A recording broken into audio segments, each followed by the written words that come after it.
Vamos abrir nossas Bíblias no livro de Romanos, capítulo 8.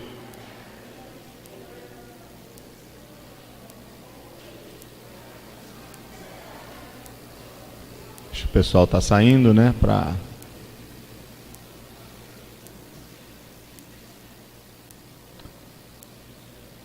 Romanos capítulo 8. Tem alguém que está sem a lição? É a mesma lição de domingo passado. Certo.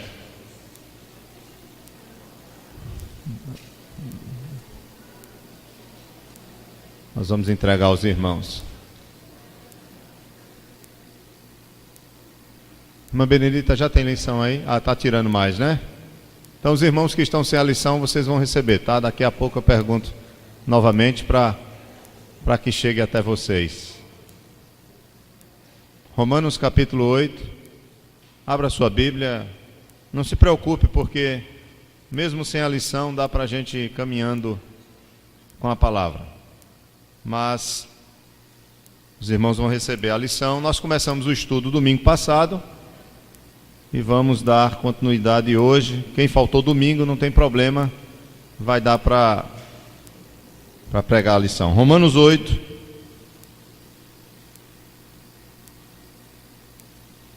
A partir do verso 28. Romanos capítulo 8, verso 28. O volume aí do som tá bom para vocês aí atrás ou tá muito alto? Tá bom? Se estiver muito alto, falem, viu? Porque eu sou meio surdo, aí pode ser que... Mas eu estou ficando, né? E a Deus tenha misericórdia, né? Me diz isso a minha mulher, né? Eu estou ficando surdo. Fala uma coisa, eu não escuto, mas é assim mesmo. Mas vamos caminhando, Romanos 8, verso 28. Nós vamos estudar sobre o quê? Desde domingo nós estamos orientando a igreja e trazendo ao conhecimento da igreja a doutrina da salvação expressa ou revelada em 5 pontos. Eu posso compreender a doutrina da salvação em 5 pontos. Resumindo a doutrina da salvação em 5 pontos. Isso é o que nós chamamos de os 5 pontos do calvinismo. Por que recebeu esse nome? Na verdade, essa doutrina da salvação, que é revelada em 5 pontos, ela vem como uma resposta a um protesto que foi feito por um grupo de teólogos na Holanda, e esse protesto é chamado de remonstrants, ou os remonstrantes. Eles, por não aceitarem a doutrina da salvação pela graça soberana de Deus e unicamente por Deus, eles começaram a defender em 5 pontos que o homem coopera de alguma forma com a sua salvação. É o que vocês conhecem hoje por arminianismo, mas que tem como base um ensino já muito antigo chamado de semi-pelagianismo, que é um avanço, vamos dizer assim, do pelagianismo. Nós vamos explicar a vocês o que é isso, tá bom? Para vocês não... Que tanto nome estranho é esse, né, pastor? O que é o pelagianismo? Não tem nada a ver com ninguém pelado, tá? Tem a ver com o autor da doutrina, que se chamava Pelágio. E o semi-pelagianismo ele foi criado por Cassiano. Então nós vamos entender um pouco, resumidamente, para que você compreenda o porquê os teólogos holandeses, e não somente holandeses, mas os maiores teólogos da época, no século, preste bem atenção, no século 17, se reuniram durante um ano para montar toda uma teologia que já existia, mas bem fundamentada nas Escrituras, para responder esse protesto que foi feito, e isso passou a ser conhecido como os 5 pontos do calvinismo. Alguém aqui já ouviu falar nisso? Já? Quem já ouviu falar? Dá um sinal aqui. Quem já ouviu falar nos 5 pontos do arminianismo? Também, né? Então, é claro, muita gente ainda não ouviu. Por quê? Porque isso é uma questão histórica e muitas vezes isso não é ensinado na igreja. Esse é o problema. Aí quando a gente não ensina na igreja, a igreja aprende em outro lugar e às vezes aprende até de forma errada. Aí esse é um problema ainda maior. Então é muito bom você vir à escola dominical, porque na escola dominical nós ensinamos essas coisas de forma mais detalhada, para que você possa ter um conhecimento mais fundamentado para a segurança sua, para a sua firmeza, para que você não seja levado por qualquer vento de doutrina. Veja Romanos capítulo 8, verso 28. Sabemos que todas as coisas cooperam para o bem daqueles que amam a Deus, daqueles que são chamados segundo o seu propósito. Porquanto aos que de antemão conheceu, também os predestinou para serem conformes à imagem de seu Filho, a fim de que ele seja o primogênito entre muitos irmãos. E aos que predestinou, a esses também chamou, e aos que chamou, a esses também justificou, e aos que justificou, a esses também glorificou. Amém.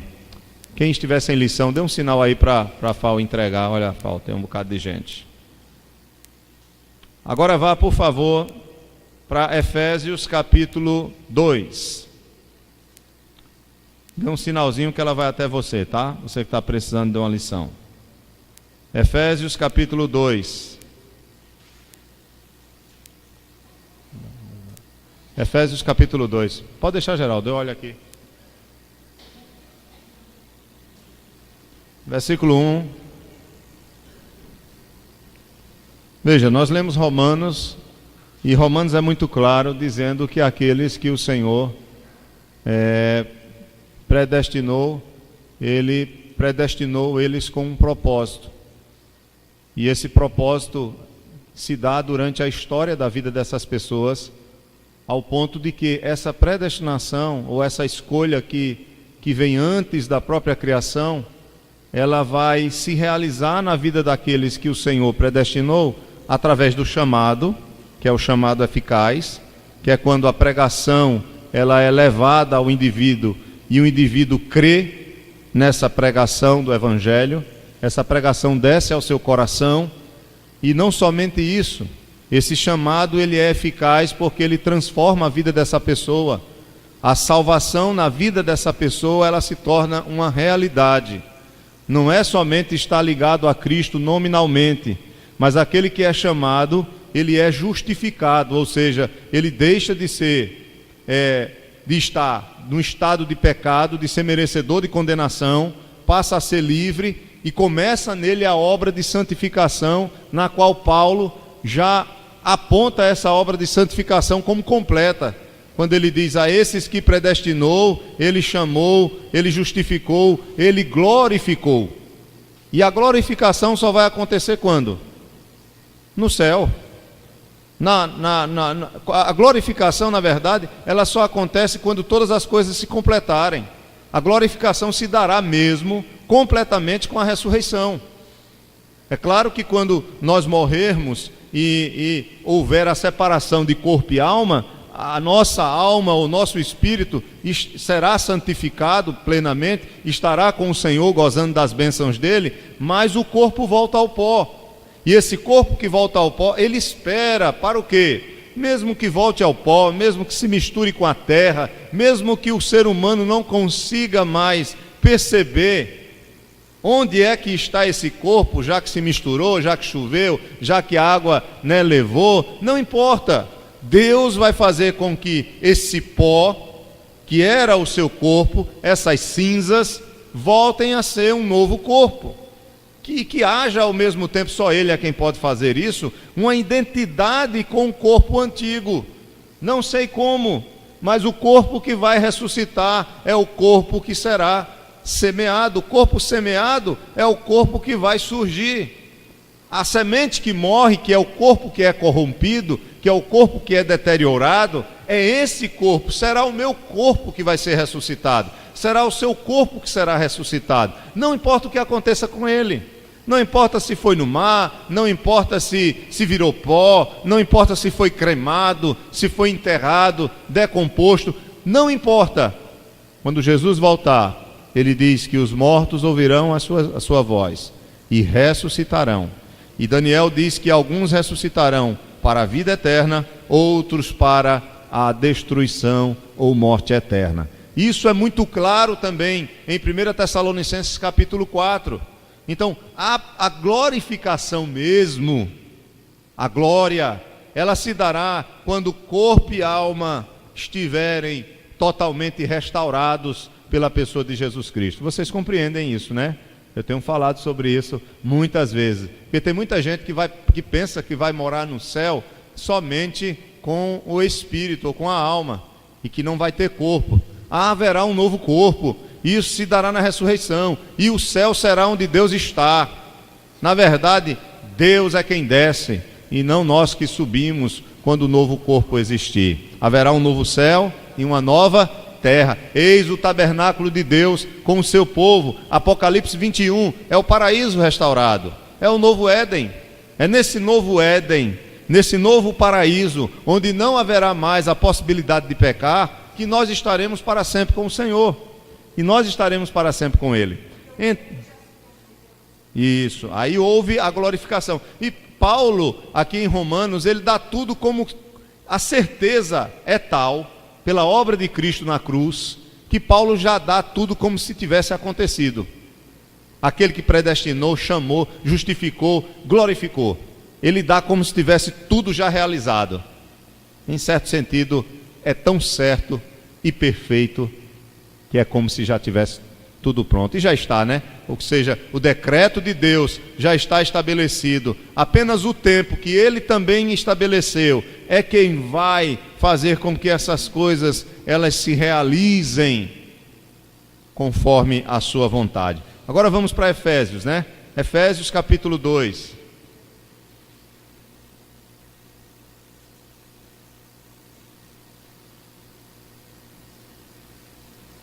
Efésios capítulo 2, verso 1. Qual é o estado do homem? Qual é o estado, a natureza do homem sem Deus? Do homem sem Cristo? Do homem sem ter sido alcançado, sem ter sido chamado pelo Evangelho? Do homem sem ter sido convertido? Veja, Efésios, a morte é isso mesmo. Efésios capítulo 2 vai dizer justamente o estado desse homem sem Deus. Veja, versículo 1, Paulo começa dizendo, do capítulo 2 de Efésios, Ele vos deu vida, aí ele diz como nós estávamos, porque ele está falando para convertidos, estando vós mortos nos vossos delitos e pecados, nos quais andastes outrora, segundo o curso deste mundo, segundo o príncipe da potestade do ar, do espírito que agora atua nos filhos da desobediência, entre os quais também todos nós andamos outrora, segundo as inclinações da nossa carne, fazendo a vontade da carne e dos pensamentos, e éramos por natureza filhos da ira, como também os demais. Veja, observe o que Paulo está dizendo. Qual a nossa condição antes de sermos chamados por Deus, antes de sermos regenerados? Ele vai dizer que nós andávamos segundo o curso deste mundo, era o mundo quem nos conduzia. Ele vai dizer que nós andávamos segundo o príncipe da potestade do ar, que é Satanás, éramos escravos dele. Ele diz, e que ainda continua o espírito que agora atua nos filhos da desobediência. Verso 3, ele vai dizer, entre os quais também todos nós andamos outrora, éramos também filhos da desobediência. E mais, ele diz, andávamos segundo as inclinações da nossa carne, ou seja, as inclinações da nossa natureza pecaminosa, dávamos toda vazão àquilo que o pecado exigia, aquilo que o pecado requeria. Então, tudo que a nossa natureza pecaminosa deseja ou desejava, nós fazíamos, sem nenhum reconhecimento de pecado, sem nenhum compromisso com Deus, sem nenhum temor no coração. Essa era a nossa vida antes de conhecermos a Cristo. antes de Cristo implantar em nós essa nova vida, antes do Espírito Santo habitar em nós. E diz mais, qual era o nosso estado diante de Deus? Paulo diz lá em Romanos que aquele que ele chamou, ele justificou. Paulo diz aqui que enquanto não somos justificados, olha o nosso estado aqui no versículo 3, no finalzinho de Efésios 2. Ele diz, fazendo a vontade da carne e dos pensamentos, e éramos por natureza filhos do quê? Filhos da ira, como também os demais. Da ira de quem? Da ira de Deus. Paulo está dizendo, olha, se nós tivéssemos partido nessa condição, vivendo segundo o curso deste mundo, segundo o príncipe da potestade do ar, fazendo a vontade da carne e dos pensamentos, se nós tivéssemos partido nessa condição de filhos da desobediência, de filhos da ira, nós estávamos onde? Nós estávamos no inferno, nós estávamos perdidos, porque é isso que Jesus vai dizer lá em João 3,36, quando ele diz, aqueles que creem no Filho têm a vida eterna, aqueles porém que não creem no Filho, sobre eles permanece a ira de Deus. Qual é o estado do homem sem Deus? É um estado de morte, de condenação, de juízo. Não esqueçam disso, irmãos. Por que eu estou introduzindo a nossa lição com esses dois textos?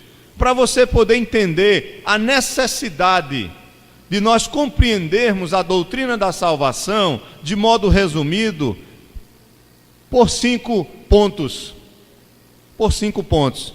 Os 5 pontos da doutrina da salvação, da doutrina da eleição, ou da doutrina é chamada de calvinista, mas na verdade a doutrina que diz que o homem, veja bem, a doutrina que diz que o homem, ele só pode responder a Deus com fé, e crer no Evangelho, e receber o Evangelho no seu coração, mas que isso só é possível se a graça de Deus invadir o seu coração e levá-lo a crer. Essa doutrina não é de Calvino, irmãos. Ela é chamada de calvinismo por uma questão histórica, mas não é Calvino quem vai criar isso, pelo amor de Deus. Quem vai desenvolver essa doutrina é Agostinho, justamente contra as heresias de sua época. E Agostinho vai se basear em quem? Nas Escrituras Sagradas. Em Cristo, vai se basear em Paulo, vai se basear na palavra de Deus, ele que foi um dos maiores conhecedores bíblicos da sua época. Por quê? Na época de Agostinho, prestem bem atenção, é agora que eu vou entrar, para a gente poder entrar no nosso texto. Agostinho foi um monge africano, tá? Por incrível que pareça, um monge africano, e Deus levantou esse homem para ser um dos maiores teólogos que nós conhecemos ali do século, entre o século IV e V depois de Cristo. Mas na época dele surgiu uma doutrina chamada de heresia, e foi condenada pela igreja. Preste bem atenção, a igreja, ela condenou uma doutrina chamada pelagianismo, chamou essa doutrina de doutrina herética, que não tinha nada a ver com as Escrituras. Aí você diz, sim pastor, o que é o pelagianismo? O que é que o pelagianismo ensinava? Surgiu lá no século V, também no período de Agostinho, que foi considerado uma heresia braba, mesmo que a igreja teve que se reunir em vários conselhos. E aí, no conselho de Éfeso, no conselho de Orange, ela foi combatida, ela foi considerada herege. Inclusive, os pelagianos foram expulsos de suas cidades, para que não ensinassem o que eles ensinavam, porque destruía uma das bases da fé cristã em relação à salvação. Vamos conhecer um pouquinho, não tem aí na lição não, tá? Depois eu posso até passar isso para vocês. Pelágio, ele foi um monge britânico, inglês, que foi para Roma. Quando ele chegou em Roma, o que é que Pelágio vê? Qual era a característica, irmãos, da sociedade romana naquela época, no século V, 400 e pouco depois de Cristo? Como era que se caracterizava a vida daquele povo? Muita o quê? Imoralidade, perversão, maldade. Aí veja, Pelágio era um monge, era um homem que tinha uma vida asceta, procurava se consagrar a Deus. Ele, britânico, chega em Roma. Quando chega em Roma, que ele vê a vida dos sacerdotes, dos padres daquela época, ele se choca. Depois, esses caras são um bando de imorais. Os camaradas, para vocês terem ideia, o que era muito comum era o quê? Glutonaria e bebedice no meio do clero, no meio da liderança, que deveria ser exemplo para o povo.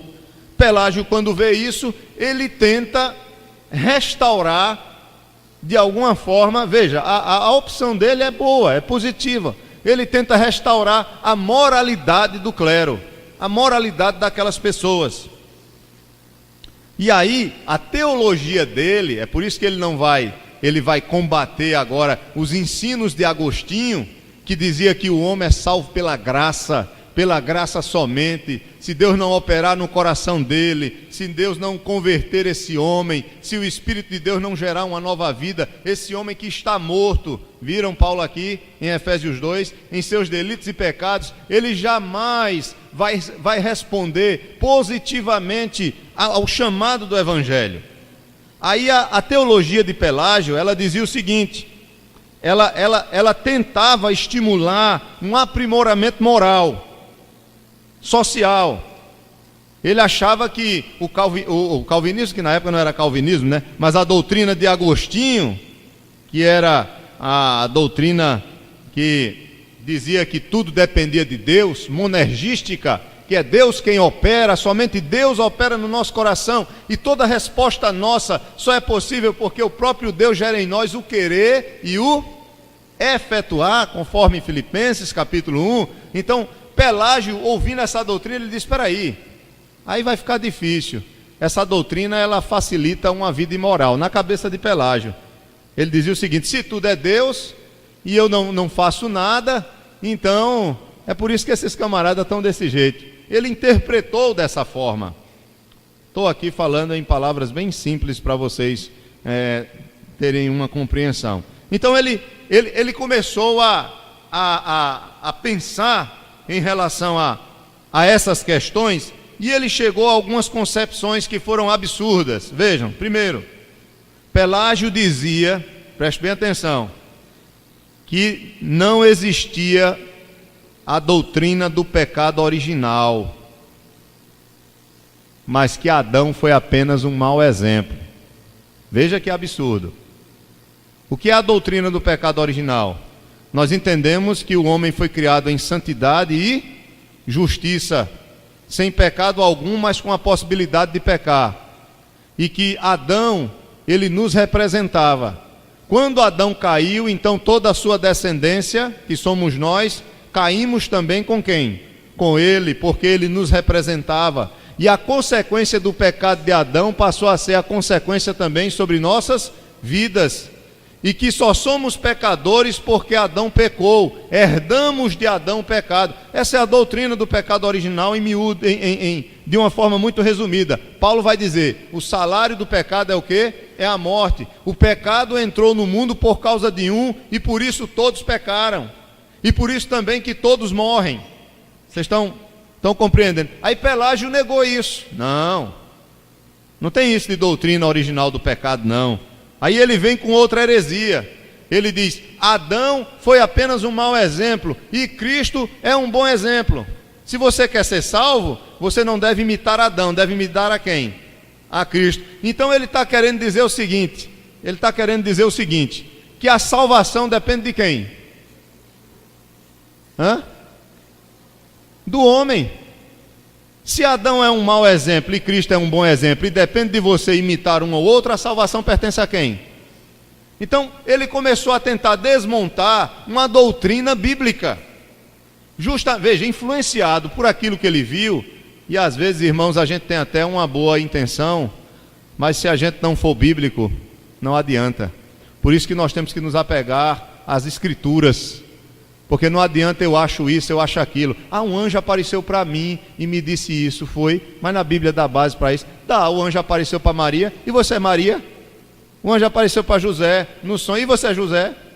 Anjos só aparecem na Bíblia em ocasiões especiais relacionadas a eventos gloriosos da salvação. Quando você vai ver anjo aparecendo na Bíblia, só aparece para anunciar o nascimento do Senhor, aparece para confortar Jesus na tentação de Satanás, aparece no Getsêmani para confortar o Senhor, aparece na ressurreição do Senhor, aparece na ascensão do Senhor, aparece para libertar Pedro, aparece em algumas ocasiões para liderar o povo do Antigo Testamento, aparece em momentos específicos para libertar o povo de Israel, para dar vitória na guerra. Então não fica aparecendo assim. Aí tem gente hoje que vê anjo em todo canto, né? Aí eu vi um anjo, aí eu tive uma revelação, eu tive aquilo. Não, seja bíblico. Desconfie de tudo que não tem base nas Escrituras, porque a pessoa pode ter até boa intenção, pode ter bom coração, pode amar a Deus sem problema nenhum, e as heresias começam assim mesmo. Então Pelágio, ele tinha até uma boa intenção, ele queria moralizar o clero, mas ele começa a introduzir heresias. Olha o que ele vai dizer mais, irmãos, veja bem, que o homem quando nasce, ele não nasce com a natureza pecaminosa, ele nasce zerado, sem problema nenhum. Davi diz no Salmo 51, que em pecado ele foi, porque ele nasceu em pecado, e em pecado ele foi concebido pela sua mãe. Salmo 51, verso 6. Todos nós já nascemos para o quê? Para morrer. Assim bebê não morria. Assim bebê não morria. Por que bebê morre? Porque a morte, ela veio sobre toda a descendência, sobre todos que descendem de Adão.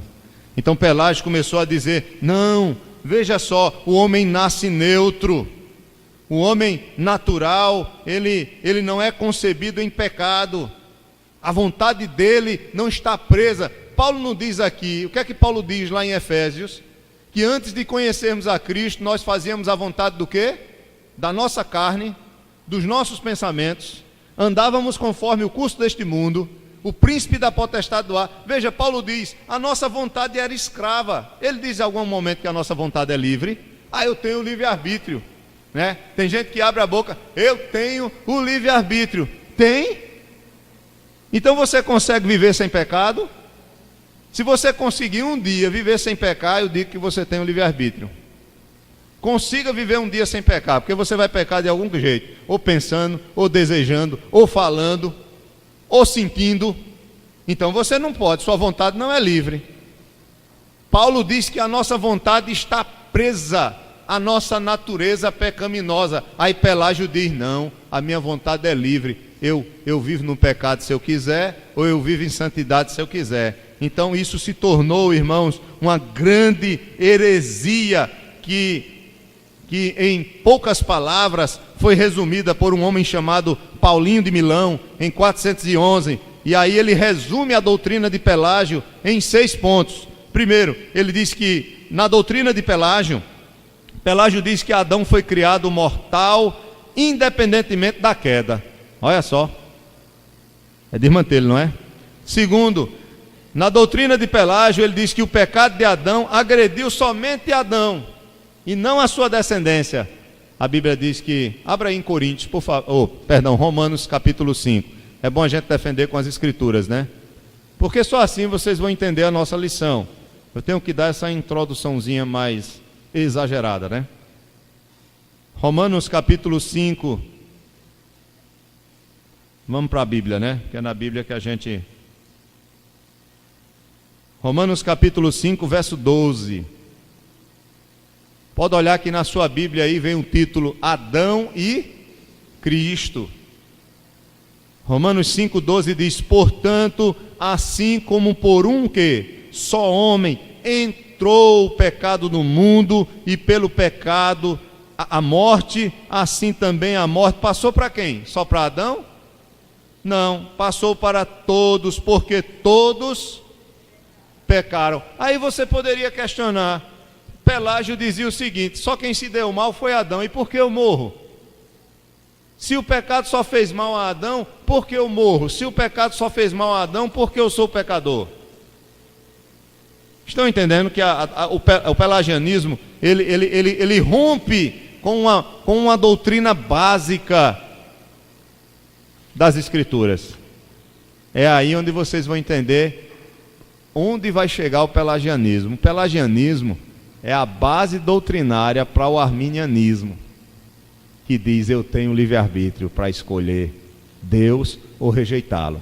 Porque do pelagianismo vai surgir no século V um homem chamado Cassiano, um francês, que vai criar o semi-pelagianismo. Aí já é outra história, né? A gente vai devagar, que eu não quero encher a cabeça de vocês de história, traz muita informação. Mas veja, Romanos 5,12 está dizendo claramente que o pecado entrou por um homem, e que por causa desse pecado veio a morte, entrou no mundo. Diz mais aí, olha, vá para o versículo 15 de Romanos 5. Todavia não é assim o dom gratuito como a ofensa, porque se pela ofensa de um só, que foi Adão, morreram muitos, muito mais a graça de Deus e o dom pela graça de um só homem, que é Jesus Cristo, foram abundantes sobre muitos. O dom, entretanto, o dom é a salvação. O dom, entretanto, não é como no caso em que somente um pecou, porque o julgamento derivou de uma só ofensa. Veja, por causa do pecado de Adão, todos se tornaram pecadores e merecedores de juízo, julgamento, de condenação. Aí ele vai dizer, para a condenação, mas a graça, a salvação, a graça, transcorre de muitas ofensas. Por quê? Porque Jesus morre só por Adão ou morre por muitas pessoas? Jesus morre por várias pessoas, milhares de pessoas. Então ele carrega o pecado dessas pessoas na cruz. Por isso que ele diz: a graça, enquanto o pecado derivou de uma só ofensa, o juízo, aliás, não o pecado é a ofensa, né? O juízo derivou de uma ofensa, a salvação derivou de milhares e milhares de transgressões. Porque quando Jesus morre na cruz, ele não só carrega a ofensa ou os pecados de Adão, mas ele carrega os pecados de Adão, de Adriano, de José, de Maria, de Antônio, de Paulo, de Pedro, de quem for suas ovelhas. Os irmãos estão entendendo, né? Por isso que ele diz aqui, para a justificação, a graça transcorre de muitas ofensas para a justificação. Até aí tudo bem? Vocês estão entendendo? O silêncio, eu sempre digo, né? Faz medo, né? Ou estou entendendo tudo ou não estou entendendo nada, né? Mas eu espero que estejam caminhando, né? Então, em miúdos, o pelagianismo, ele diz isso, que o pecado de Adão agrediu somente ele, que Adão foi criado mortal independentemente da queda, que as crianças recém-nascidas estão no estado de Adão antes da queda, mas Davi diz que já nasceu em pecado e em pecado foi concebido. Quarto, a gente vai trabalhar todos esses pontos detalhadamente, viu? Cada domingo que vier aí a gente vai discorrer isso com as escrituras longamente. Vamos passar aqui uns 2, 3 meses trabalhando só isso. Quarto, a morte, olha o que Pelágio vai dizer. A morte, resumidamente, né? O resumo da doutrina dele. A morte da raça humana não é por causa de Adão. Olha só. Miserável, né? Ele foi condenado, viu? A heresia dele foi condenada no concílio. Porque você já pensou como é que você... Veja, Pelágio vai entender que o seu caráter, ele vai mudar por você mesmo. Não é a sua vontade? Agora me diga, quem consegue? Quem consegue ter o caráter transformado por si mesmo? Se não for o Espírito Santo em nossa vida, é aquilo que Jesus diz em João 15: o ramo que está ligado em mim, o Pai poda, para que ele dê mais fruto, porque vocês não podem fazer nada sem mim nada podeis fazer. Ninguém pode frutificar se não estiver ligado na videira, a não ser que esteja ligado como Judas, ligado religiosamente, ligado aparentemente, como eu preguei domingo para vocês. Somente o ramo ligado na videira que frutifica é aquele ramo que verdadeiramente está no Senhor e o Senhor nele, em que a vida de Cristo passa para ele, Então o fruto aí não é salvação de almas. Eu ganhei muitos frutos, eu estou dando muitos frutos, que eu estou ganhando almas para Jesus. Meu filho, quem lhe disse isso? Que esse texto está falando de conversão, de almas, de evangelismo? Não está. Quando a Bíblia diz que aquele que está ligado na videira dá fruto, está falando de fruto, fruto de arrependimento, fruto de nova vida, de caráter transformado, as virtudes do Espírito, que Paulo diz lá em Gálatas capítulo 5. Não está falando de salvação, no sentido de você ser um evangelista, e uma pessoa se converter através da pregação, e você dizer, eu ganhei um fruto para Jesus hoje. Não é isso. O texto está falando de nova vida, de conversão, de mudança de caráter. Quem pode, pela sua própria força, abandonar o pecado ou não viver escravo do pecado? Quem pode? Porque a natureza pecaminosa gosta do pecado. Vocês estariam aqui agora de manhã? Não, né? Estariam na praia, talvez tomando cerveja gelada, né? Talvez pecando, os homens aqui olhando para as mulheres, né? Estou mentindo? Não estou mentindo não. As mulheres desejando os homens, né? Que não é só o homem, né? Ou talvez em casa, fazendo outras coisas, ou enchendo a vida só de trabalho, porque isso é a nossa natureza pecaminosa, ou querendo ganhar dinheiro, trabalhar para ganhar dinheiro. É ou não é verdade? Porque a natureza pecaminosa busca isso. Mas vocês estão na igreja, me ouvindo, não porque estão me ouvindo, mas porque eu estou tentando passar a palavra do Senhor para vocês, porque vocês vocês amam a Cristo, estão querendo servir a Cristo. E quem gera isso no nosso coração? O Espírito de Deus, para fazer você num domingo, podendo dormir amanhã todinha, descansar, fazer seu almoçozinho com tranquilidade, né? Aí você está aqui na casa do Senhor. Mas eu pergunto, em vez de você sair cansado, você sai revigorado, alegre, porque o Senhor, Ele fala conosco, nós ouvimos a sua voz, a sua presença é real em nossas vidas, e não há coisa melhor do que estar na presença dEle. Quem é que faz isso em nós? Somente Ele, irmãos. Somente eles. Eu me lembrei agora de um testemunho, né?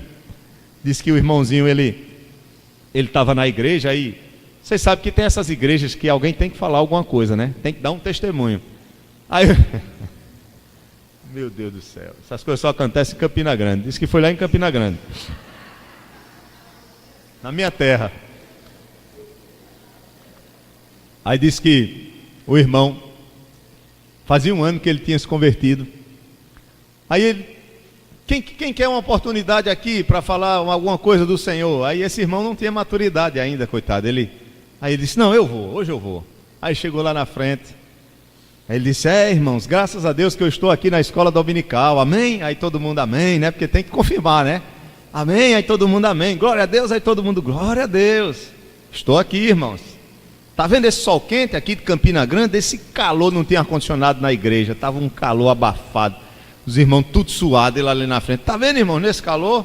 Eu estou aqui, não estou? Amém, os irmãos, amém. Mas no ano passado eu estava tomando uma cervejinha bem gelada na praia. Ele falou com uma tristeza, rapaz. Assim, sabe? Aí a irmã gritou, misericórdia, misericórdia. Esse aí parece que não se converteu ainda. Coitado, ele tentou falar para glorificar a Deus, mas acabou estragando, né, o testemunho, porque ele falou com ar de pena, né? Quando disse, eu estou aqui nesse calor, mas o ano passado eu estava numa boa, né? Na praia, no ventinho, no mar. Então, irmãos, essa é a natureza pecaminosa. É engraçado, mas é a realidade. A nossa natureza pecaminosa jamais vai nos puxar para as coisas de Deus. A nossa natureza pecaminosa vai sempre nos puxar para aquilo que é contrário à sua vontade, à vontade de Cristo em nossas vidas. Então Pelágio dizia, não, você escolhe, é você quem muda seu caráter, é você que segue o exemplo de Cristo ou o exemplo de Adão. Só que Paulo vai dizer que não. Em Romanos 7 ele diz, o bem que eu quero fazer, isso não faço, e o mal que eu não quero fazer, isso eu faço. Quem pode me livrar deste corpo que está preso a essa escravidão? Ele diz, mas graças a Deus por Jesus Cristo, o nosso Senhor. Somente Cristo, o poder dele, o Espírito Santo, quando entra em nós, que infunde essa nova vida, é que começa pouco a pouco a nos resgatar nos livra logo totalmente da escravidão do pecado, mas nos faz viver agora para a sua glória. Isso é que é maravilhoso. Outra coisa que Pelágio dizia é que a lei, assim como o evangelho, salva. Ele dizia isso. Se é pelo exemplo, então tanto a lei quanto o evangelho, se você obedecer, salva. Só que Paulo diz: quem pode obedecer a lei? Quem é que pode amar a Deus acima de todas as coisas? Quem pode amar o próximo como a si mesmo? A salvação é pela graça de Deus. Gálatas diz: e não mediante as obras. Ninguém pode ser salvo pelas suas obras, ninguém pode ser justificado pelas obras da lei. Efésios vai dizer: pela graça sois salvos, mediante a fé. Isso não vem de vós, é o quê? É dom de Deus, para que ninguém se glorie. Então, irmãos, estão percebendo como a doutrina de Pelágio vai caindo por terra? A igreja se reuniu, os teólogos se reuniram, e graças a Deus por esses homens, porque senão nós estaríamos perdidos hoje, irmãos. Deus guarda a sua igreja, Deus guarda o seu povo. Ou vocês acham que as heresias existem só hoje?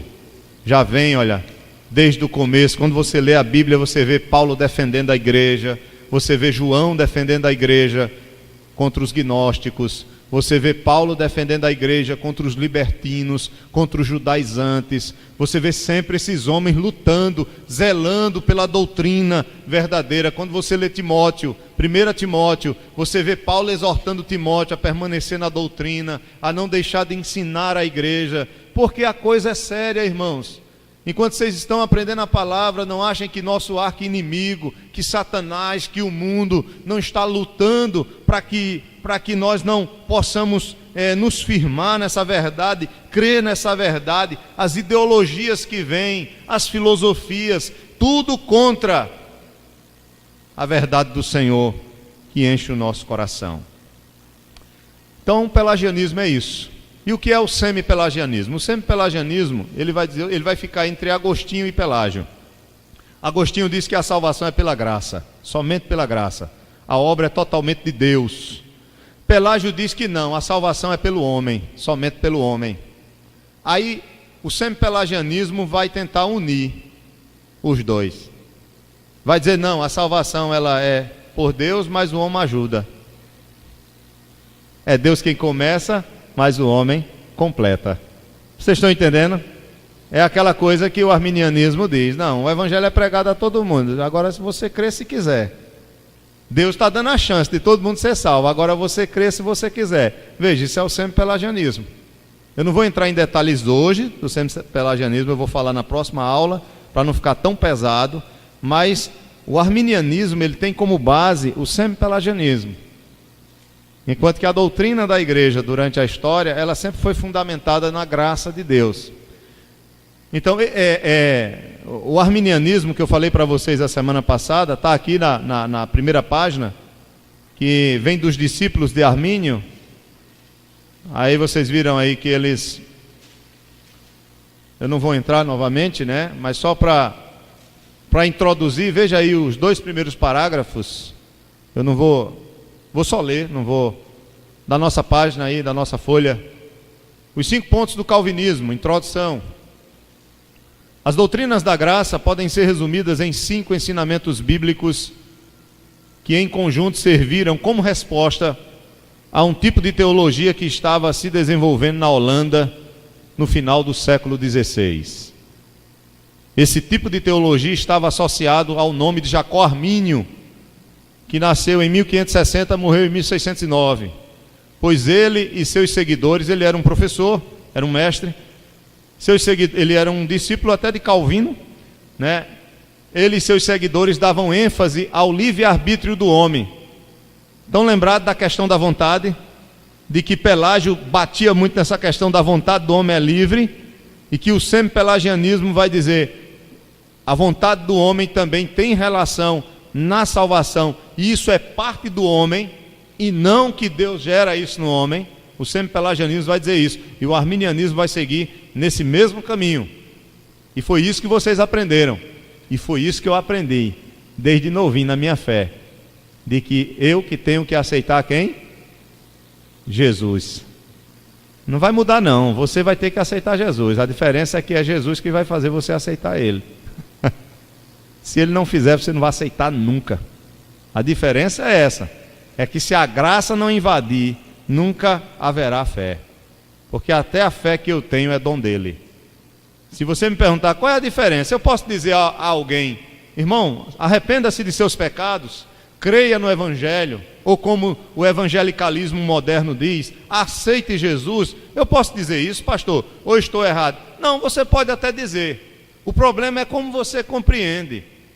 Se eu chegar para Gleibson e Gleibson não fosse crente, eu chegasse para evangelizar ele e dissesse: Gleibson, aceite Jesus, meu irmão, pregasse o evangelho para ele, mostrasse que ele é pecador, que se ele morrer nessa condição ele está perdido, mas que Cristo derramou o seu sangue pelos seus pecados, e que se ele não se arrepender e não crer na obra de Cristo, e ele morrer nessa condição, ele estará perdido. Ele precisa de Jesus, crer em Jesus Cristo. Mas se eu dissesse a ele: olha, depende de você, depende da sua vontade, é só você querer, eu estaria sendo o quê? Um arminiano, um semi-pelagiano.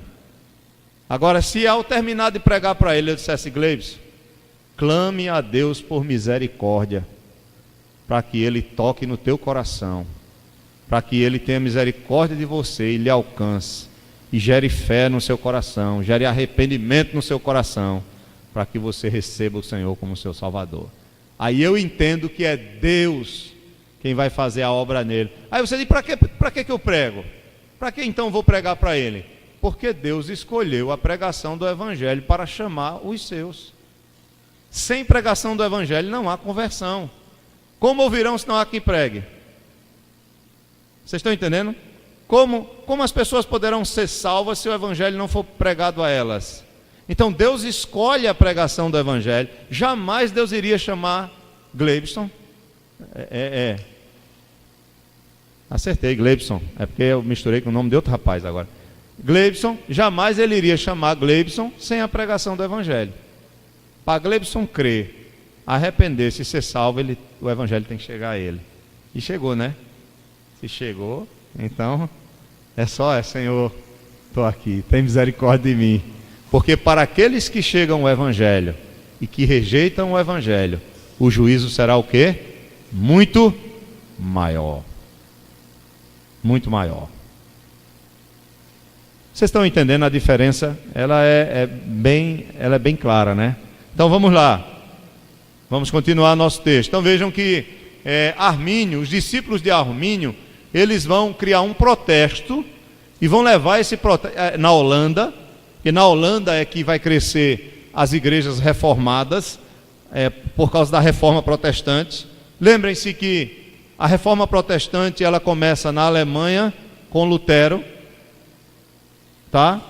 E na Holanda e na Suíça com Calvino e com Zwinglio, e vai se espalhar para a Holanda, para a Escócia, para a Inglaterra, para a França. Então a reforma protestante ela vai se espalhando, líderes vão saindo para pregar o Evangelho, vidas vão se convertendo, a Bíblia ela é traduzida para as línguas de seus países, e Deus começa a fazer uma grande obra.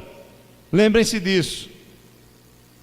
E na Holanda o trabalho cresce de forma maravilhosa, país pequeno, e ali a doutrina calvinista é a doutrina da igreja, de que a salvação é pela graça de Deus, de que Deus é soberano para salvar todos aqueles a quem Ele escolheu salvar. E aí, irmãos, esses homens, esses discípulos de Armínio, eles não vão aceitar totalmente essa doutrina e vão criar 5 pontos, que são chamados 5 pontos do arminianismo, porque eles são discípulos de Armínio, e vão protestar contra a doutrina calvinista. Por isso que eles são chamados de remonstrantes, que significa protesto. Os que estão protestando contra a doutrina. Não é a mesma coisa dos protestantes não, tá? O nome protestantes é noutra ocasião, já é outra coisa. Isso aqui estamos falando entre crentes. Então veja, segundo parágrafo aí da primeira página. Por causa desse protesto deles, com esses 5 pontos que eles vão elaborar, vai ser reunido um sínodo, um concílio, que é chamado de sínodo de Dort. Por que Dort? porque Dort é o nome da cidade onde eles vão se reunir. Se fosse Jaboatão, era o sínodo de Jaboatão. Coitado de Jaboatão, hein, rapaz? Tinha que ser debaixo da água, né? Mas vamos lá. Então eles vão se reunir nessa cidade da Holanda. A gente esculhamba com Jaboatão, né? Mas o que a gente falar de ruim da nossa cidade ainda é pouco, né? A gente tem que orar muito pelos nossos governantes, porque o que não falta é buraco, né? E outras coisas, e lixo. Mas vamos lá. O Sínodo de Dort, ele acontece em 1618 e vai até 1619. Essa reunião, tá? É um sínodo convocado pelo governo da Holanda, porque vocês têm que entender, irmãos, que a igreja e o Estado andavam o quê? Juntas nessa época. Isso é importante vocês saberem. Então, para vocês terem ideia, o primeiro-ministro da Holanda foi um dos maiores teólogos de todos os tempos, chamado de Abraham Kuyper. Ele foi o primeiro-ministro da Holanda. Então, andava junto. E aí eles resolveram reunir esses homens, esses teólogos. Vamos discutir isso aqui, olha aqui. Estão dizendo que a salvação não é somente pela graça não, que a vontade do homem, ela entra nessa questão. Isso era questão importante na época. Coisa que a gente hoje nem liga, né? Muitas vezes, eu não quero saber não. Tanto faz, eu indo para o céu é o que importa. Isso é um erro. Porque você pode ser questionado. Você tem que saber no que você crê, por que você crê, como se dá a sua salvação, porque Cristo morreu por você. Se Cristo morreu por você ou por todo mundo, ou apenas pelos deles. Você precisa saber dessas coisas. E para a gente saber isso, a gente tem que estudar. E uma igreja que estuda, que lê, que é fortalecida, ela é uma igreja que ninguém consegue botar cabresto, né? Não é aquele povo que vai chegar um pastor, vai dar 2 murros no púlpito, vai dar 2 cambalhotas aqui, dar 3 glória a Deus, e o povo, eita, que homem de Deus, esse aí veio do céu. Pastor Adriano, aquilo era um miserável. Esse aí veio do céu, olha, é fogo, é cura, é libertação. O pastor Adriano, a gente passava 1 hora ouvindo ele, pelo amor de Deus. Esse aí é que é bom. Não, Deus queira que ao passar venha outro que seja mais exigente na questão do ensino, e assim vocês cresçam, irmãos, porque senão os homens vão botar o que em vocês? Cabresto, vão guiar vocês como eles querem, como em muitas igrejas. Quando chega na igreja tem que falar no nome primeiro do presidente, para depois vir o de Jesus e o de Deus. Se não falar no nome do presidente, aí é expulso, viu? O de Deus pode deixar de falar, o de Cristo pode deixar, mas o do presidente da denominação não pode não. Para vocês verem o cabresto, quando ele é colocado e o povo não pensa, o que é que acontece? Tenta fazer que você nunca enxergue a verdade. Enxergue, leia a palavra e seja liberto em Cristo Jesus. Ande para a glória dele, viva para a glória dele. Deixe que o Espírito Santo, através da oração, da leitura da palavra, do estudo da comunhão, transforme a sua vida de tal maneira que você venha a ser uma bênção. Então o Sínodo de Dort, essa reunião vai durar 1 ano. Os teólogos lá estudando, olha, só fera, viu? 84 teólogos da Europa, reunidos em 154 assembleias. Os irmãos acham ruim a assembleia, né? Eles fizeram 154 em 1 ano. Só para estudar, só para discutir teologia, Bíblia. E aqui era só, camarada que conhecia grego, hebraico, era só a sumidade. Mas discutindo, né, de maneira sábia, com oração. Tinha 27 delegados da Alemanha, da Suíça, da Inglaterra, outros países. Durou de 13 de novembro de 1618 até maio de 1619, né? Durou 7 meses. A gente fala 1 ano assim, mas de modo geral, né? E o sínodo teve como propósito responder os desvios teológicos dos arminianos, que são os discípulos de Armínio. E aí eles lançaram, irmãos, um livro de doutrina, chamado Os Cânones de Dort. Já ouviram falar? Já leram? Não, né? Pois leiam. Não é grande não. Tem umas 20 paginazinhas, eu não sei. Na minha Bíblia aqui, a letrinha pequena dá menos. Na Bíblia de Genebra tem, tá? Os Cânones de Dort. Se você tiver essa Bíblia, você vai lá atrás, tem os Cânones de Dort. O que são os Cânones de Dort? É a doutrina, você tem essa Bíblia? Pronto, é a doutrina que eles vão formar e os erros que eles vão combater desses 5 pontos arminianos. Eles vão construir esse livro, um livro doutrinário, um livro de teologia, que eles chamam os cânones de Dort, ou as regras, tá? As regras da reunião que eles tiveram, a doutrina certa, bíblica.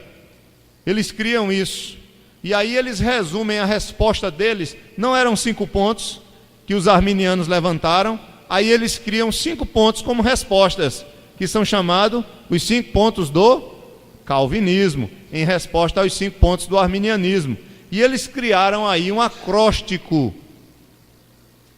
Tem aí, ó, uma tabelinha, estão vendo? Eles criaram um acróstico aí chamado de TULIP. TULIP, que em inglês o T significa que o homem, ele é totalmente depravado pelo pecado. Então ele está morto nos seus delitos e pecados, então ele não pode escolher nada. Vocês estão vendo que a doutrina ela tem um sentido. Eles vão criar um acróstico. T significa o quê? Total depravação, ou depravação total em português. O U, que a eleição é incondicional, porque os arminianos vão dizer que não. Os arminianos eles vão dizer não. Deus escolheu porque ele já sabia quem ia crer. Ele escolheu porque essa escolha depende do que o irmão na sua história iria crer ou não. Então não é escolha, porque a palavra de Deus diz que nada levou a Deus nos escolher a não ser a sua soberania. Paulo vai dizer que ele tem misericórdia de quem quer. Ele tem misericórdia de quem quer. É isso que Paulo diz, que antes de Esaú e Jacó nascer, ele já tinha escolhido Jacó, sem que os dois tivessem feito nada. Então a escolha não depende do que nós fazemos, mas da soberania dele. Aí você vai perguntar, e por que ele escolhe uns e rejeita outros? Aí fica difícil saber por quê. A única resposta é porque ele quis. E essa resposta está em Romanos capítulo 9. Ok? Vocês podem ler depois isso daí. Então, a eleição é incondicional. Aí ele vai dizer, a expiação é limitada, ou seja, a morte de Cristo é somente pelas suas ovelhas. E por quem ele morreu, verdadeiramente seus pecados serão expiados. A sua graça, que é o I, ó. Eu não vou dar uma de leitor aqui em inglês, porque se fosse norueguês eu lia, mas em inglês não. Eu não me atrevo a ler inglês. Os irmãos que são bons em inglês, vocês sabem que o adjetivo sempre vem primeiro, né? No inglês, na gramática inglesa. É semelhante também no norueguês, mas no português o adjetivo vem depois do substantivo, não é isso? Então a graça é irresistível. Isso quer dizer o quê? Lembram que Pelágio dizia que tudo dependia da sua vontade? Lembram? Que a sua vontade... A doutrina bíblica da graça de Deus diz que não. Quando Deus chama você, meu amigo, não tem como você resistir. Você resistiu? Resistiu? Se resistiu, porque está aqui. Ah, mas teve um camarada que... Não tem essa não. Você vai ver na Bíblia que o coração pode ser duro como pedra. A palavra de Deus é martelo que esmiuça a pedra. Se ele vai salvar e transformar a vida de alguém, não tem quem impeça. Camarada pode ser o cão chupando manga, ele vai transformar a vida. Não tem aquela pessoa que você não imagina nunca, diz, esse camarada aí é um crente hoje. Isso era terrível, não é verdade? Como é que pode? Deus pode. Deus pode transformar. Um dos maiores matadores da Paraíba, um dos maiores assassinos, naquela época de Mão Branca, já ouviram falar? Mão Branca deve ter tido aqui, os mais antigos sabem que era Mão Branca. Abria a porta da cadeia e mandava os bandidos sair. Sai, aí os bandidos não queriam sair, porque sabiam que se saísse, havia um grupo de extermínio que matava. Um grupo de extermínio na Paraíba era chamado de Mão... Aqui teve, Roberto, você sabe dizer isso. Mão Branca. Tinha um grupo de extermínio lá na Paraíba, especificamente em Campina Grande, que era chamada de Mão Branca. Aí o camarada, quando era preso, se ele era um assassino, um estuprador, alguma coisa, aí os delegados faziam o seguinte: não fechava a cela não. Dizia: olha, tá aberto, se você quiser ir embora, pode ir. E o preso ia. Ele dizia: não, eu vou ficar aqui mesmo. Deixa o juiz me julgar, quantos anos ele vai me dar de cadeia. Sabe por quê? Porque já havia um grupo chamado de Mão Branca, que eram policiais. Eles já se comunicavam, dizendo: ó, vai ser solto hoje. Não dava para ninguém. Quando saía, já mandava para o colo lá de, vocês sabem de quem é, né? Do diabo. Ia lá para o colo do diabo. Os cabras já mandavam ligeirinho. Era Mão Branca. Um dos maiores matadores. Ele foi preso. Depois Mão Branca houve, né, a questão da corregedoria, tal, aí prenderam. Esse camarada foi preso. Ele já é falecido hoje, se eu não me engano. E na cadeia o evangelho foi pregado para ele. Ele era um assassino a sangue frio, um cara terrível, tinha não sei quantas mortes nas costas. Esse homem se converteu de tal maneira que ele se tornou um grande evangelista dentro da cadeia onde ele estava. E até uma igreja surgiu ali. Deus transformou poderosamente. Quando ele falava, ele sempre chorava arrependido pela vida pregressa que ele tinha tido. Você vê como Deus faz, né? Teve outro também em São Paulo, que foi um cabo, que ele foi um matador de bandido, e ele se tornou pastor dentro da cadeia. Passou vários anos preso, pelos muitos assassinatos que ele teve. Quando ele saiu, com pouco tempo os bandidos foram e mataram ele. Ele estava vindo da igreja, isso passou no jornal, ele estava vindo da igreja, e aí os caras pararam ele, mandaram ele descer, ele estava com a esposa, ele já sabia que ia morrer, ele deixou a esposa assim e tal, os caras só mataram ele. Mas ele foi alcançado pela graça de Deus. Há pessoas que nós olhamos assim, até na nossa família mesmo, e dizemos: para esse aí não tem jeito, nem Deus, não é verdade?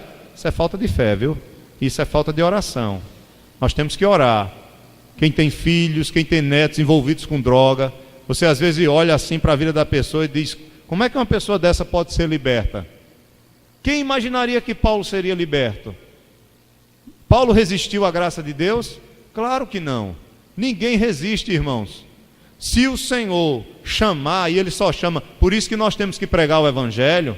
Claro, Ele não vai chamar aquele que está drogado se você passar por ele e nunca falar de Cristo para ele, nunca falar do pecado dele, nunca falar da salvação em Cristo, da libertação em Cristo. Ele não vai chamar mesmo. Por isso que a igreja tem que pregar, ir por todo mundo e pregar o Evangelho a toda criatura, porque esse chamado se dá pela pregação. Se você pregar o Evangelho, não importa o estado. Às vezes eu estou caminhando ali e eu vejo o estado daqueles jovens e adolescentes ali no calçadão, o cheiro de maconha, né? Que ali pode ser chamado realmente de ali o calçadão da canábia, né? Cannabis, né? É o calçadão da cannabis, não é nem candeia, de candeias, devia ser da cannabis, porque você começa de cima até embaixo, é o cheiro de maconha no seu nariz. É verdade, muito forte. Aí de vez em quando chegam uns policiais, a turma enterra, quem é que vai achar droga naquele monte de areia? Eles enterram ali, acabou-se. O policial não pode fazer nada. Então, e aqueles jovens, irmãos? Quem prega para eles? Será que nós não podemos pregar para eles também o Evangelho? Levar o Evangelho àquelas vidas? Então, quando Deus chama, ninguém resiste ao chamado do Evangelho. Por isso que eu li Romanos para vocês. Aos que predestinou, a esses Ele chamou. Em um momento da história Deus vai chamar. E quando Ele chamar, quem resiste a essa graça? Então, Tulipe, total depravação, o homem é totalmente depravado. Nós vamos estudar ponto por ponto e ir para as Escrituras. A eleição é incondicional, a morte de Cristo é limitada, a graça é irresistível, e os que Ele converte e salva, verdadeiramente vão perseverar. Agora eu vou só ler a última parte, né, que eu já me estendi muito. Vamos ver esses 5 pontos aqui, brevemente resumidos, E aí a partir de domingo a gente já vai entrar em ponto por ponto. Domingo que vem vai ser a total depravação ou depravação total. Leia comigo, por favor, a segunda parte, para a gente encerrar. Eu vou só ler, porque eu já falei muito para vocês. Amém. Está difícil para vocês ou não? Não, né?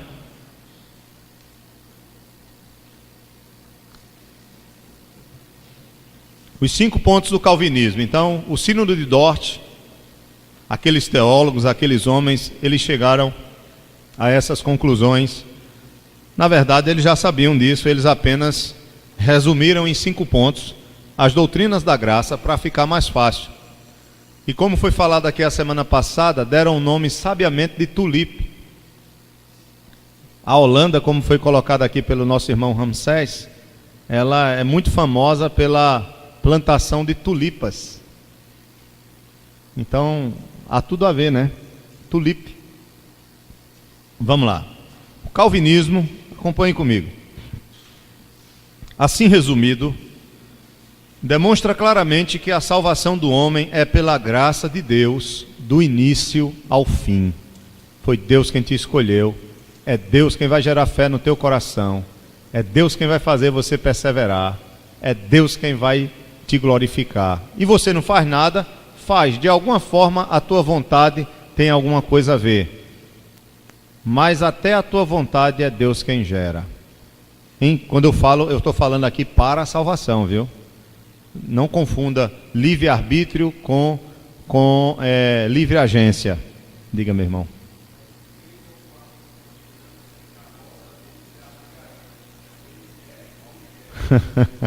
E é, né? A nossa é a tulipe, a deles é a margarida, que é o bem me quer, mal me quer, né? Porque hoje cai, amanhã se levanta, né? Hoje é salvo, amanhã não é.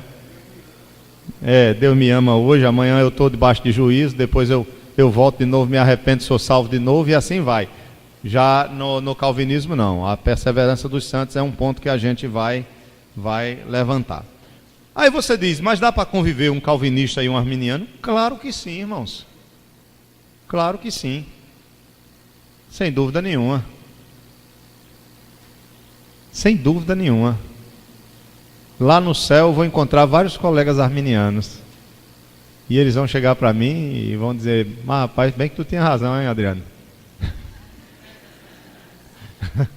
Eu estou brincando com vocês. Mas olha, isso é muito saudável quando a gente tem maturidade.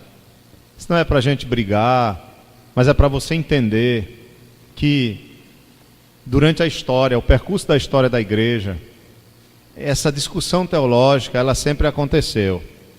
Mas uma coisa é certa, as doutrinas da graça, ou o calvinismo, nos humilha. Sabe por quê?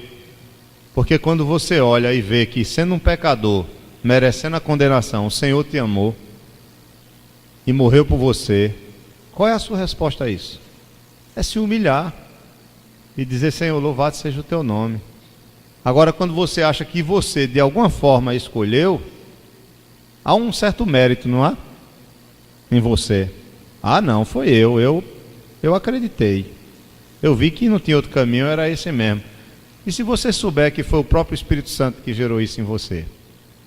Irmão Ramiro, pode falar, meu querido. Isso, os arminianos, eles vão usar os argumentos, mas aí é onde está. Todos nós precisamos ter certeza de como se dá a nossa salvação. Não é verdade? As doutrinas. Correto. Claro. Nós não compreendemos tudo, mas veja, nós precisamos ter um embasamento bíblico. E é justamente, não há esse equilíbrio entre o arminiano e o calvinismo em termos de base bíblica, em hipótese nenhuma. Apenas alguns textos bíblicos que os arminianos usam, eles são muito frágeis na interpretação. Eu não estou dizendo isso porque eu fui arminiano e muitas pessoas foram arminianas. Então a gente está tentando encontrar justamente, esses homens quando se reuniram, eles se reuniram para encontrar justamente esse fundamento bíblico em Cristo e na palavra. Correto, sem dúvida, é verdade. Corretíssimo. A palavra tem que ser a base. Quanto mais você conhecer as Escrituras, isso que você está dizendo é corretíssimo, Ramiro, mais você terá condições até mesmo de compreender e de argumentar. Sem dúvida, corretíssimo. Por isso que a gente precisa ler as Escrituras, meu irmão, todos os dias, meditar na palavra, estudar essas coisas, você mesmo examinar. Eu louvo a Deus pela vida de muitas pessoas aqui, por todos vocês, e muitas pessoas que têm examinado, têm questionado, e isso é saudável, viu, irmãos? A gente questionar, a gente perguntar, mas pastor, isso aqui, como é que pode isso aqui? Eu não estou entendendo isso aqui. Tem sentido isso, biblicamente? E aí, através dos questionamentos, claro, porque quando a gente está lendo a Bíblia, há muitas coisas que nós não vamos saber, mas há outras coisas que nós vamos ter dúvidas. E a gente precisa discutir essas dúvidas de forma saudável, para que a gente possa crescer. E só estudando a Bíblia realmente que a gente chega lá, está correto. Não adianta chegar a estudar uma corrente teológica sem ter uma fundamentação bíblica, porque tudo isso vai ter a Bíblia, né? E vai buscar na Bíblia a resposta. Mas vamos lá, vamos rapidinho, só para a gente encerrar, já chegou nossa hora. Veja aí, os 5 pontos do calvinismo, rapidinho, resumido, e aí vocês vão ler os textos em casa, tá bom? Veja, depravação total. Primeiro, o que é que vai dizer depravação total? Devido à queda, encontraram aí? Amém? Devido à queda, o homem é incapaz de por si mesmo, veja, de por si mesmo, Pelágio dizia que era uma questão da vontade, os 5 pontos vão dizer não, ele é incapaz de por si mesmo crer e olhar para Deus, porque ele está morto em seus delitos e pecados. Toda a humanidade está morta em seus delitos e pecados, fazendo-se impossível o homem salvar a si mesmo, sem que Deus vivifique o homem. Ele é impossibilitado de exercer a sua própria vontade. Assim Deus primeiro precisa, vivificar o homem para que ele creia em Cristo. Aí tem uns textos que vocês podem ler em casa. A eleição incondicional, o que é que ela diz? Como o homem é morto no pecado, a gente vai estudar isso ponto a ponto. Ele é incapaz de iniciar resposta a Deus. Ele é incapaz de buscar a Deus por si mesmo, se Deus não vier primeiramente a ele. Então veja, portanto Deus, desde a eternidade, antes da fundação do mundo, elegeu certas pessoas para a salvação. A salvação não se baseia na capacidade do homem, nem do que ele faz, para que não tenha mérito, mas sim da eterna misericórdia e graça de Deus, a qual ele faz livremente de acordo com sua vontade. Tem uns textos aí para vocês lerem. E a expiação limitada, o que é que diz? Conforme a determinação da vontade de Deus, que os que ele elegeu seriam salvos, ele determinou que a expiação da morte de Cristo teria efeito eficaz somente para os eleitos. Todos a quem Deus elegeu serão salvos, Eu errei aqui na escrita, serão. Assim a eficácia salvífica de Cristo não é potencialmente eficaz, mas sim totalmente eficaz. A expiação não é limitada em seu valor ou poder, mas em relação aos que são salvos. Aquilo que Jesus diz, eu dou a vida pelas minhas ovelhas. E veja, a gente vai estudar isso detalhadamente. Se Jesus morreu por todos, então todos teriam que ser o quê? Salvos. A morte dele não é eficaz? Se ele paga pelo seu pecado, então já está pago. Por que você vai ser condenado? E se aí você chegar à conclusão, não, então ele pagou por todo mundo, então todo mundo vai ter que ser salvo. Como é que Deus vai condenar uma pessoa pela qual Jesus Cristo já morreu por ela? Se o pecado dessa pessoa já foi condenado em Jesus.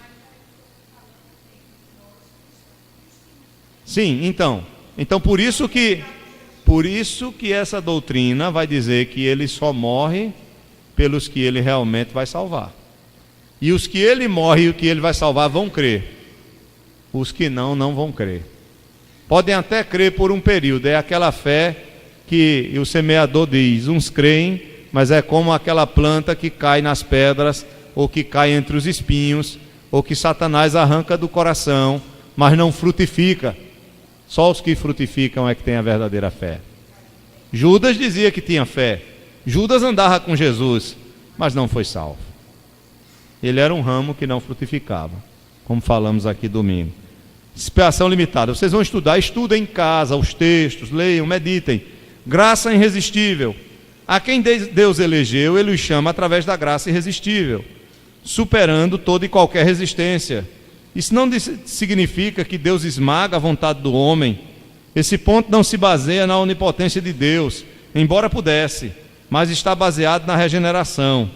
Por assim dizer, quando se é tocado pelo Espírito Santo de Deus, e Deus dá o Espírito da vida, o homem é guiado e orientado para Deus. A graça irresistível diz que o Espírito Santo nunca falha em trazer a salvação àqueles pecadores que Ele pessoalmente chama a Cristo Jesus. Aí você vai ler os textos em casa.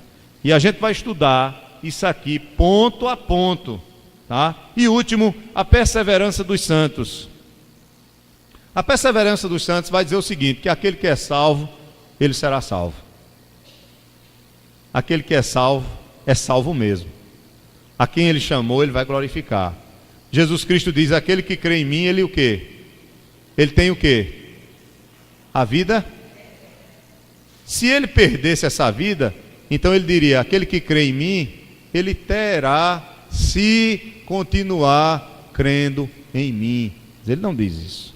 Aquele que crê em mim, ele tem uma vida que é eterna. Se ele já tem uma vida que é eterna, como é que ele pode perder essa vida?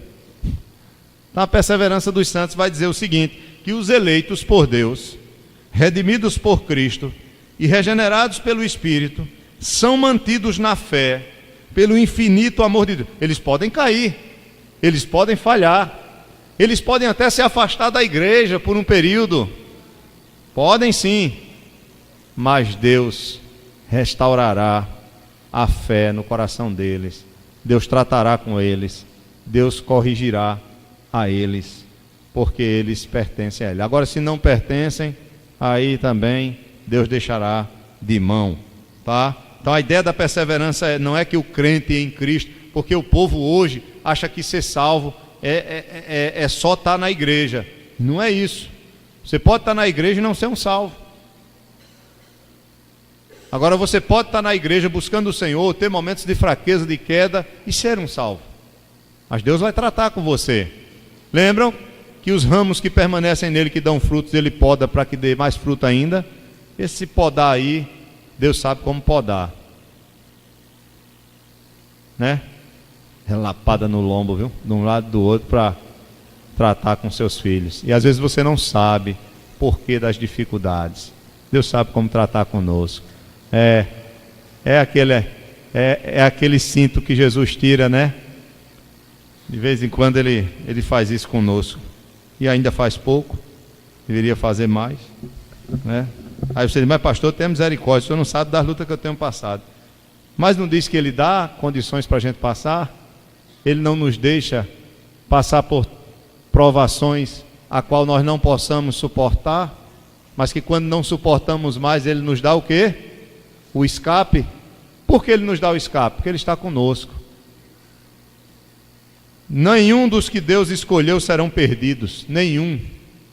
Aqueles que o Pai me deu, ninguém arrebatará de quem? Da minha mão. Estão seguros. Quem poderá nos separar do amor de Deus que está em Jesus Cristo? Quem é que pode?